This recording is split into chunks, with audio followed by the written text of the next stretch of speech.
empezamos la parte de optimización sin restricciones. Bueno, aquí tenemos un ejemplo. Obtener y clasificar los puntos de la función f de xy igual a 3x cuadrada y más y cúbica menos 3x cuadrada menos 3y cuadrada más 2. Bueno, el método lo que nos va a indicar, pues básicamente son dos pasos. El primer paso es que el gradiente de la función objetivo, que es, en este caso, la función objetivo es la función f de xy, ¿no? El gradiente de la función objetivo lo vamos a igualar al cero vector, ¿sí? Eso lo que nos va a generar es un sistema en donde vamos a obtener los puntos críticos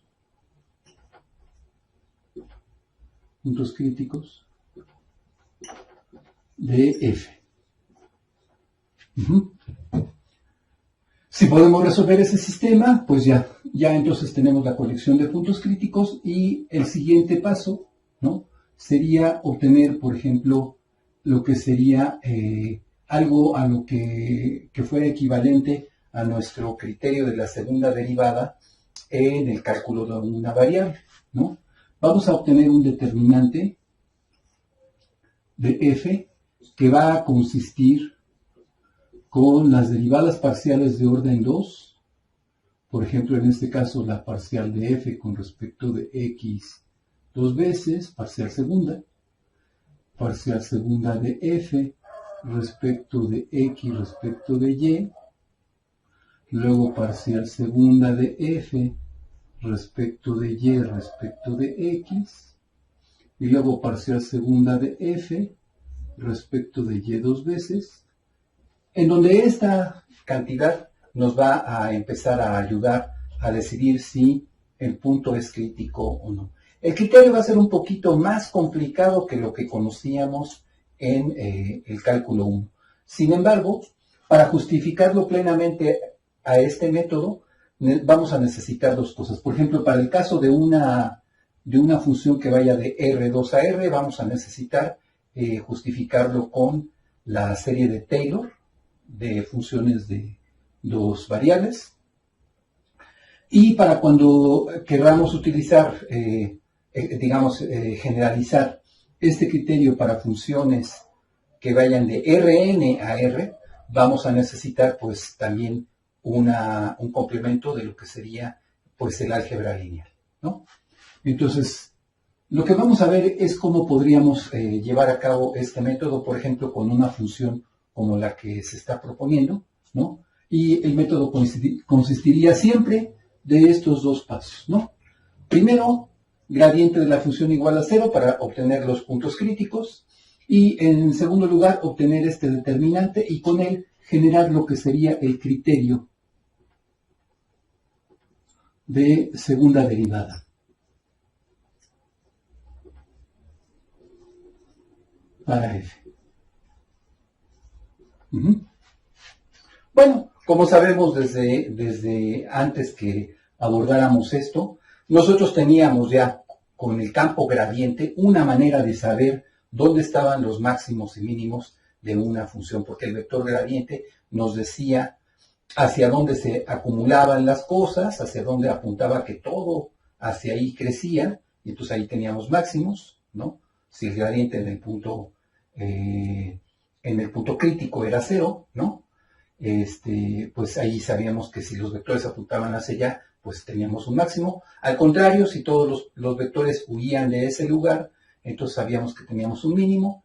Y si pasaba cualquier otra cosa, que unos vectores entraran pero otros se fueran de ese lugar, pues entonces lo que sabíamos era que tendríamos un punto, lo que sería el equivalente a un punto de ensilladura en el cálculo 1. Aquí nosotros le vamos a llamar punto silla, ¿sí? Vamos a verlo cómo actúa este criterio para esta función. Bueno, entonces, para esta función, pues el gradiente de f, vamos a desarrollar el paso A, ¿no? El gradiente de f consiste precisamente de la parcial de f respecto de x, parcial de f respecto de y esto se va a igualar al cero vector, es decir, va a ser igual al 0, 0, ¿no? La parcial de f respecto de x, en este caso, va a ser precisamente, aquí y es constante, entonces va a ser 6xy. La derivada de este término respecto de x se hace 0, la derivada de este término se convierte en menos 6x, y las derivadas de estos términos respecto de x se hacen 0. Este primer componente la vamos a igualar a 0, y luego parcial de f respecto de y igual a, bueno, ahora derivamos eso respecto de y nos queda 3x cuadrada más 3y cuadrada este es 0 con respecto de y, este sería 6y menos 6y igual a 0. Bueno, entonces aquí tenemos un sistema de dos ecuaciones con dos incógnitas. Lo que sucede es que este tipo de sistemas, pues ya, son polinomios de grados superiores simultáneamente en x y y, ¿no? Estos sistemas también son del tipo, pues, sálvese el que pueda. Haga usted lo que sea prudente para tratarlo de resolver y vamos a ver cómo se hacen estas cosas, ¿no? En este sistema, por ejemplo, las incógnitas a veces aparecen como en este caso, multiplicándose, ¿no? Y entonces uno, pues, hay sugerencias muy, muy generales para tratar de resolver a esto. Lo que debe de quedar claro es que en estos sistemas debemos de lograr que simultáneamente, las dos incógnitas anulen las dos ecuaciones. Los valores que vayamos a dar como puntos críticos deben de anular a las dos ecuaciones, ¿no? Entonces, este va a ser el sistema que vamos a intentar resolver. Sistema, ¿no? Equivalentemente a él, bueno, se puede ver que en la primera ecuación podemos factorizar el 6x. 6x multiplica entonces a y menos 1 igual a 0. En la de abajo podemos sacar un factor común 3 y tal vez nada más, ¿no? X cuadrada más y cuadrada menos 2y igual a 0. Entonces digamos, sería el sistema,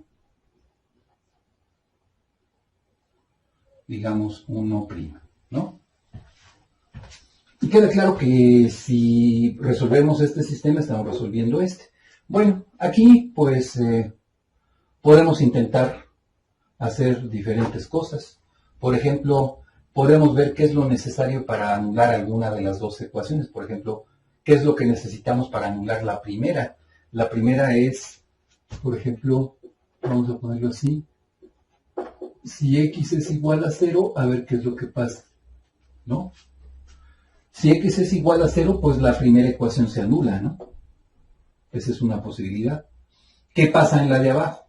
La de abajo entonces también se reduce y entonces la de abajo dice 3 que multiplica a y cuadrada menos 2y igual a 0. Ahora esta ya es más dócil, ¿no?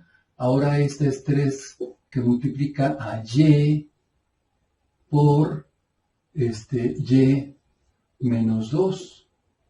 ¿Sí? La podemos escribir así, igual a 0. Aquí hay dos posibilidades, ¿no? Aquí hay dos posibilidades. O bien y es igual a 0, o bien y es igual a 2, ¿no? Entonces, en la primera opción, los puntos críticos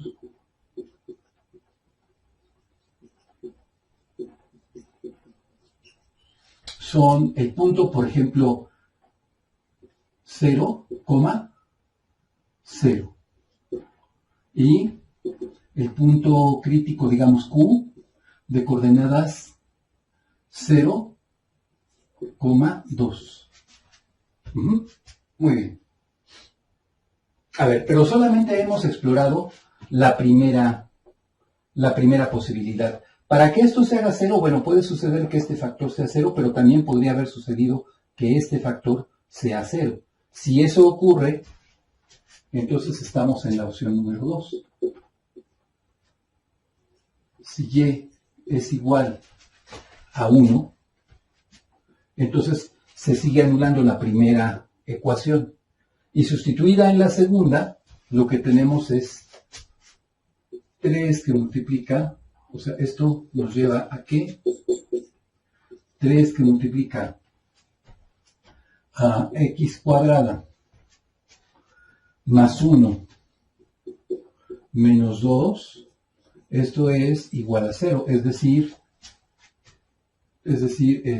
bueno, el 3 sabemos que no es 0, entonces esto es lo que tiene que ser 0, es decir, x cuadrada menos 1 igual a 0, y nos lleva a las dos soluciones, ¿no? X igual a 1 y x igual a menos 1, ¿no? Entonces aquí obtenemos más puntos críticos, ¿no? Por ejemplo, explorando esta posición, obtenemos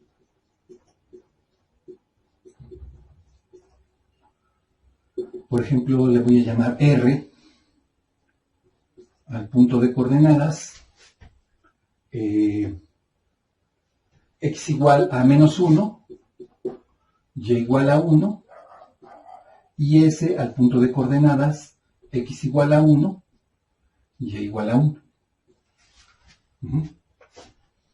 Entonces, pues, todos los puntos críticos que hemos encontrado es esta colección P, Q, R y S, ¿no? Ya tenemos entonces que hemos cumplido, por ejemplo, simultáneamente las dos ecuaciones. No hay más porque sabemos que tenemos que anular la primera ecuación. Y aquí vimos las únicas posibilidades para anular a esta ecuación. O bien con x igual a 0, que es anular este factor, o bien con y igual a 1, que es anular este. ¿Sí? Si hacemos estas dos simultáneamente, no anulamos el de abajo. Y al revés, si anulamos el de abajo sin anular el de arriba, pues no resolvemos simultáneamente las dos, ¿no? Ok, entonces estos son los puntos críticos de esta función. Ahora vamos a generar el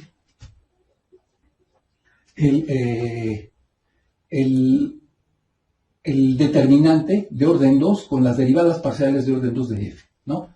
Este determinante de f, entonces, ¿quién va a ser, no? Entonces sabemos que va a ser parcial segunda de f respecto de x dos veces, parcial segunda de f respecto de x respecto de y, parcial segunda de f respecto de y respecto de x, parcial segunda de f respecto de y dos veces, y eso entonces será, ¿quién será? Pues para obtener la parcial segunda de f respecto de x dos veces debemos de derivar esta, que es la derivada parcial primera, otra vez con respecto de x, y eso nos genera 6y menos 6.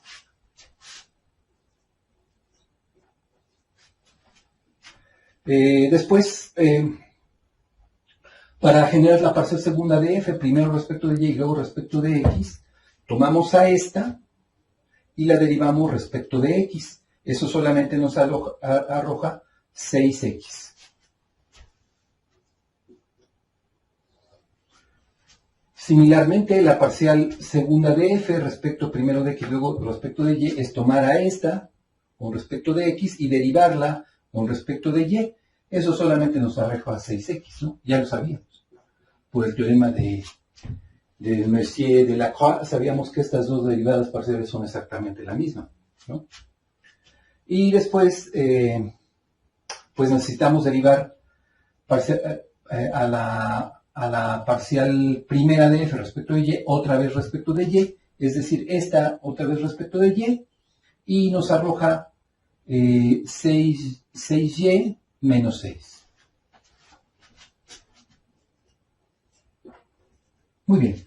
Esta cantidad, pues la podemos evaluar en los puntos críticos, ¿no? A ver, aquí voy a quitar f, voy a dejarlo simplemente así, ¿no? En la anotación lo vamos a poner así, sin la f. Y vamos a evaluar, por ejemplo, este determinante, lo vamos a evaluar en p. ¿sí? Entonces, en el punto P, sabemos que lo que pasa es evaluarlo precisamente en el 0, 0. Ese determinante nos va a quedar como. Entonces, X y Y son 0, esto se hace 0, esto se hace menos 6 y este se hace menos 6. 0 menos, perdón, al revés. Este se hace menos 6, este se hace 0, este se hace 0, este se hace menos 6, ¿no? Entonces, este determinante, el valor de él es multiplicar estos dos, es este por este, menos este por este. Este por este me va a dar 36 positivo, ¿sí? Bueno, el hecho de que este determinante ya me esté diciendo que esto es positivo, me va a dar una idea de que, bueno, ya sé que lo que voy a tener son puntos que son candidatos a ser máximos o ser mínimos. Todavía no sé cuál es la característica. Pero entonces, para poder decidir cuál es el tipo de punto que tenemos, ya sé que esto es mayor que 0. Entonces, o es máximo o es mínimo, no es punto silla.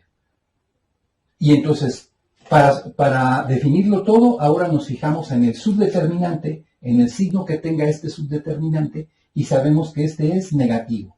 Si este subdeterminante, es decir, si esta derivada parcial es menor que 0, ¿sí? Si esta es menor que 0, pero todo este es mayor que 0, o sea, si parcial segunda de f respecto de x dos veces en el punto crítico es menor que 0, entonces se llega a la conclusión de lo que se tiene es un punto máximo.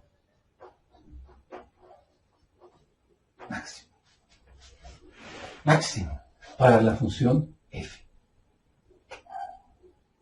Deben pasar entonces estas dos cosas. El determinante en el punto crítico debe de darnos mayor que 0 y el subdeterminante mayor que 0. Mayor que 0, es decir, este trae signo positivo, este trae signo negativo y entonces tenemos un máximo. ¿Qué pasa en los demás puntos? Vamos a verlo por aquí.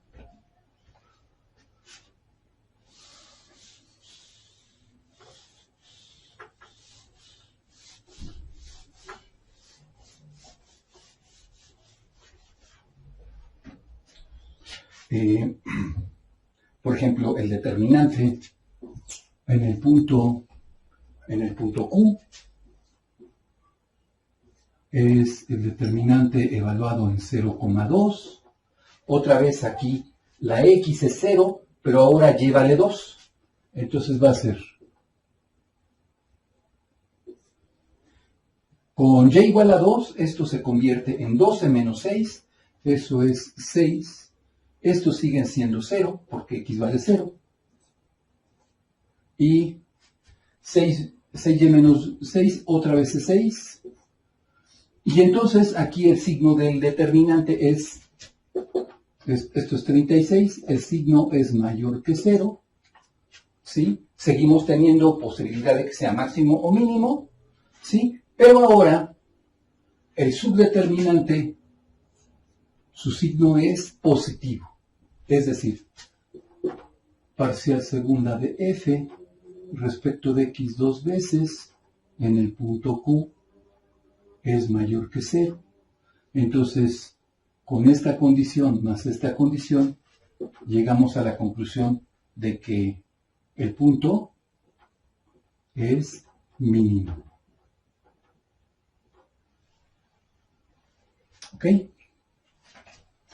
Lo siguiente, por ejemplo, en R, el determinante en R sería el determinante evaluado en el punto de coordenadas menos 1, 1. Este sería, ¿quién? Bueno, y vale 1, entonces 6 menos 6, esto se hace 0. También este se hace 0. Y x vale menos 1. 6 por menos 1 me da menos 6. Y aquí también me da menos 6. Entonces, ¿cuánto vale el determinante? Es este por este menos este por este. Son 3 signos menos, entonces da menos 36. Aquí tenemos que este determinante es menor que 0. Cuando eso ocurre, ya no necesito los subdeterminantes. Aquí ya directamente diremos que el punto P, el punto R, es punto silla. ¿No? Lo último es evaluar el determinante en el último punto crítico, en S. Ese determinante se evalúa en el punto 1, 1. Aquí lo que tenemos, x y y valen 1. Entonces 6 menos 6 vuelve a ser 0. Aquí es 6 positivo y 0, ¿no? 0, 6, 6 y 0, ¿no? Otra vez es este por este menos este por este. Entonces esto es nuevamente menos 36. Y aquí nuevamente la conclusión es que el punto es un punto silla. Bueno. Este es el criterio para funciones que van de R2 a R. ¿Qué pasará si lo que tenemos son funciones que van, por ejemplo, de R3 a R o funciones que vayan de Rn a R? Bueno, pues lo que hay que hacer es generalizar este criterio de la segunda derivada. Lo que sí sabemos es que tenemos que ver cómo es que obtenemos un sistema de n ecuaciones con n incógnitas, ¿no? Aquí, a diferencia de lo que pasaba en la optimización con restricciones, es que no tenemos variables de desperdicio. Aquí las x y y que salgan, o aquí las coordenadas que tenemos, son todas las que vienen. No hay multiplicadores o cosas así que podamos desecharlas. Aquí todas las incógnitas tenemos que saber cuáles son sus soluciones. Vamos a escribir un ejemplito más de este tipo de funciones y ver, por ejemplo, qué es lo que vamos a hacer cuando tengamos funciones para que contengan más variables. Es decir, por ejemplo, una función que vaya, por ejemplo, de R3 a R para terminar de hacer la ejemplificación de todos estos problemas.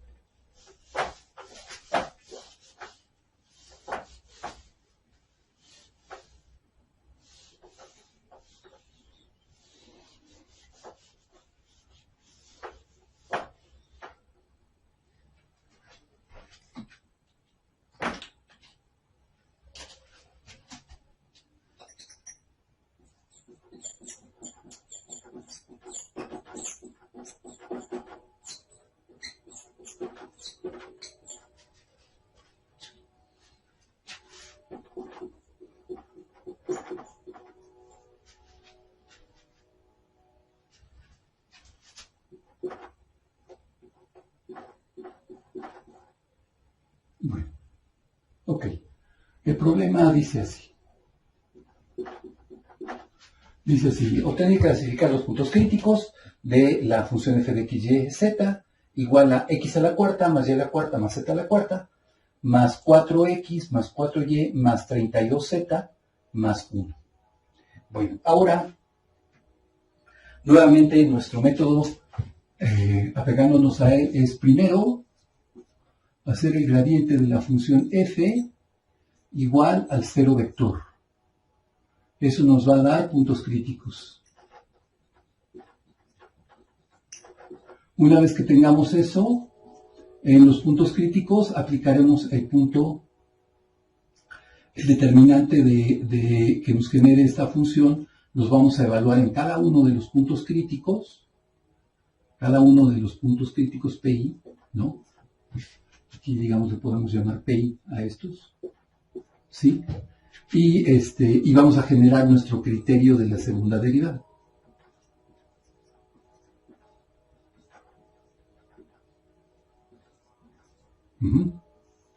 Bueno, primero lo vamos a tomar un poco como receta, después cuando veamos serie de Taylor en varias variables vamos a poder justificar todo esto con todo detalle. Además necesitamos algún detalle del álgebra lineal para poder justificar plenamente qué se hace en casos mucho más complejos que esto. Bueno, entonces lo primero que vamos a hacer es, por ejemplo, pues el gradiente de f. Gradiente de f contiene parcial de f respecto de x, parcial de f respecto de y ahora parcial de f respecto de z, que vamos a igualar al cero vector, que en este caso tiene 3 componentes. Entonces, parcial de f, este es el inciso A. Parcial de f respecto de x, aquí tenemos 4x cúbica más 4 igual a 0. Esta es nuestra primera ecuación. La siguiente, parcial de f respecto de y va a ser la derivada de esto respecto de y es 0, la derivada de este es 4y cúbica, la derivada de este es 0, la derivada de este es 0, la derivada de este es más 4, estamos derivando respecto a y, igualamos a 0. Y parcial de f respecto de z es, bueno, otra vez 4 z cúbica y más 32 igual a 0. Entonces, este es el sistema.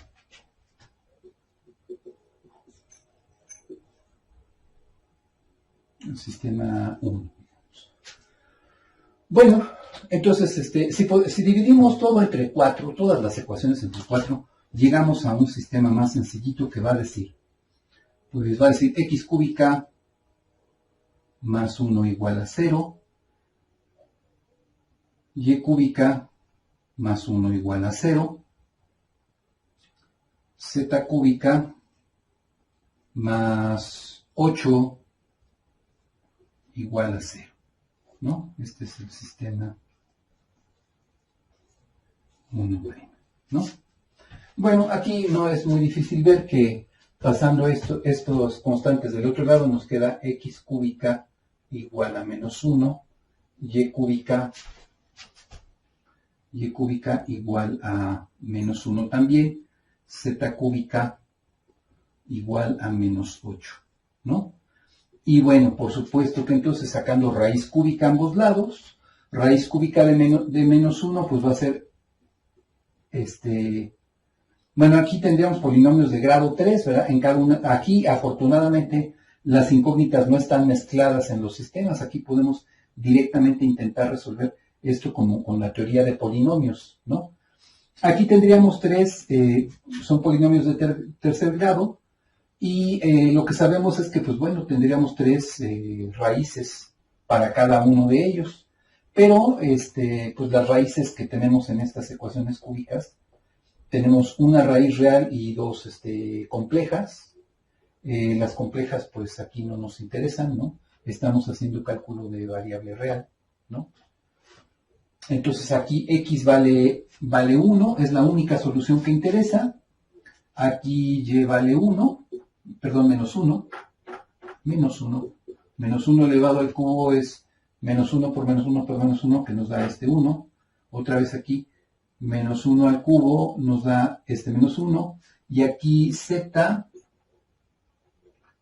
menos 2 por menos 2 por menos 2 nos da menos 8. Entonces, el único punto crítico aquí es precisamente el punto P de coordenadas menos 1, menos 1, menos 2. Único punto crítico. Muy bien. Bueno, entonces aquí ya tenemos todos los puntos críticos. Ahora vamos a pasar al criterio de la segunda derivada para este caso. Bueno, entonces ahora nuestro determinante va a consistir en las parciales de orden 2.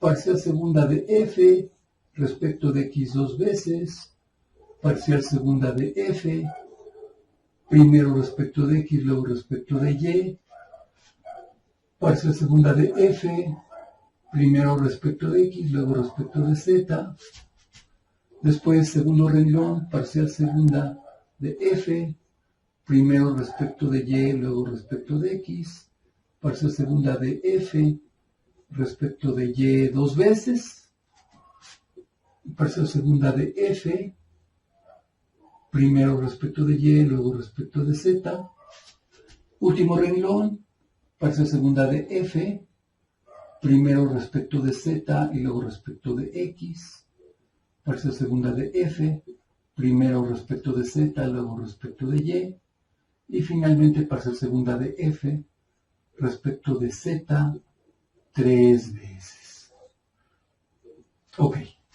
Cuando llenamos este determinante, ¿qué es lo que ponemos? ¿No? Bueno. Aquí tenemos las derivadas parciales, ¿no? Entonces, ¿cuál es la siguiente? Si derivamos esto respecto de x otra vez, pues lo que obtenemos son 12x. 12x. Si derivamos esto con respecto de y, pues nos da 0.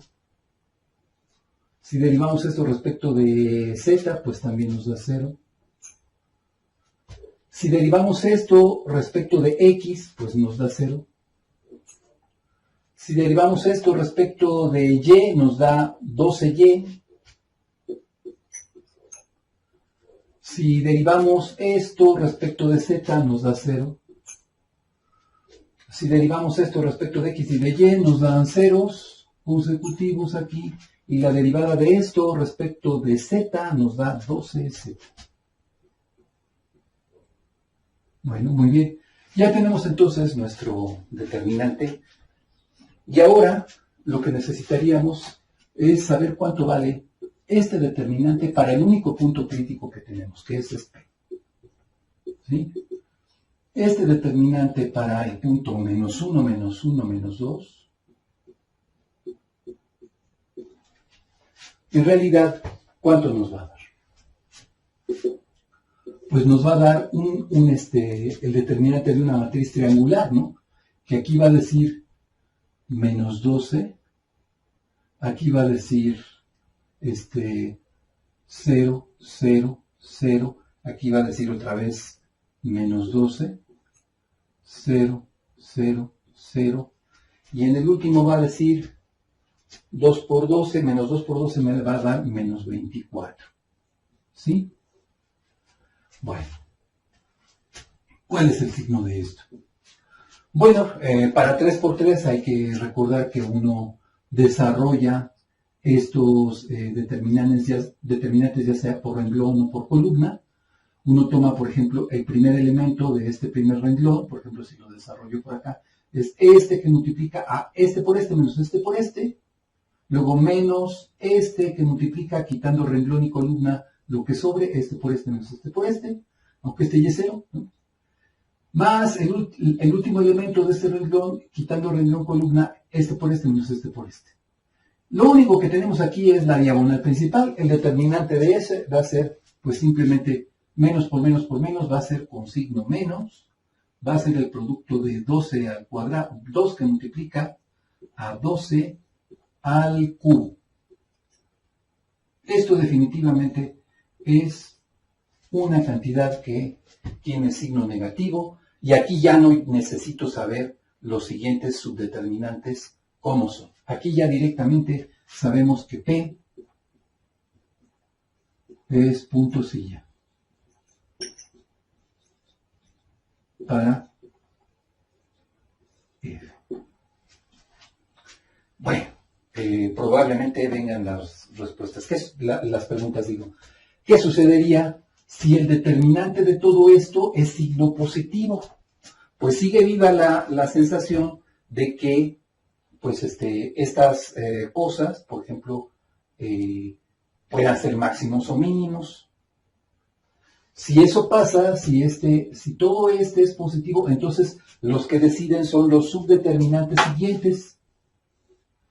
Si este subdeterminante, por ejemplo, si este es positivo, este subdeterminante es positivo y este también es positivo, entonces tendremos precisamente un punto que fuera mínimo, ¿sí? Si este es positivo, pero este es negativo y luego este vuelve a ser positivo, entonces lo que tenemos es un punto máximo, ¿sí? O sea, si se están alternando los signos de estos subdeterminantes, tenemos máximo. Claro, empezando siempre porque sea positivo el más grande. En cualquier otro caso, pues lo que vamos a tener son puntos, si ya, el primero de ellos es pues que todo este subdeterminante traiga signo negativo y entonces aquí acaba todo el cuento, ¿no? Pero en el caso de que el primero sea todo positivo, entonces vemos si el siguiente es positivo y positivo, o bien tenemos positivo, negativo y positivo, en cuyo caso sería un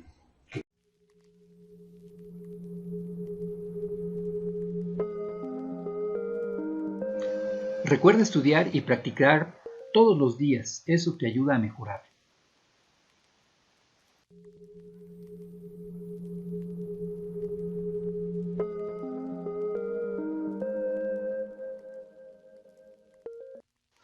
Puedes dejar tus dudas y recomendaciones en la caja de comentarios. Estamos para apoyarte.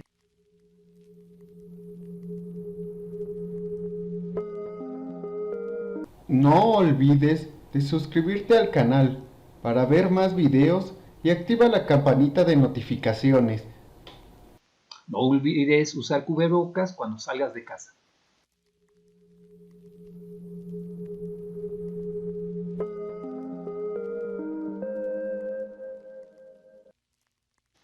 Te queremos de vuelta. Hasta luego.